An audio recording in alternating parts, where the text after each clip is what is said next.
மேற்கு ஒன்றியத்திற்கு உட்பட்ட ஆவணியாபுரம் கிராமத்தில் நடைபெற்ற நிகழ்ச்சியில் போளூர் தொகுதி முன்னாள் சட்டமன்ற உறுப்பினர் ஜெயசுதா லட்சுமிகாந்தன் கலந்து கொண்டு வீடு வீடாக சென்று அதிமுகவின் சாதனைகள் குறித்து துண்டு பிரசுரங்களை பொதுமக்களிடையே வழங்கினார்.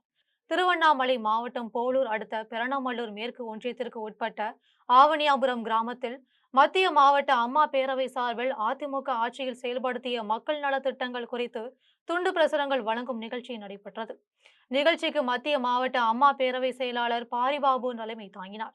35வது வாரமாக நடைபெற்ற நிகழ்ச்சிக்கு ஒன்றிய அம்மா பேரவை செயலாளர் அண்ணாமலை முன்னிலை வகித்தார். நிகழ்ச்சியில் போளூர் முன்னாள் சட்டமன்ற உறுப்பினரும் மத்திய மாவட்ட அதிமுக செயலாளருமான ஜெயசுதா லட்சுமிகாந்தன் கலந்து கொண்டு ஆவணியாபுரம் கிராமத்தில் வீதி வீதியாக நடந்து சென்று மக்களிடையே அதிமுகவின் சாதனைகளை குறித்து துண்டு பிரசுரங்களை வழங்கினர். நிகழ்ச்சியில் ஒன்றிய செயலாளர்கள் வீரபத்ரன், டாக்டர் விமல்ராஜ் உள்பட கழக நிர்வாகிகள் பலர் கலந்து கொண்டனர்.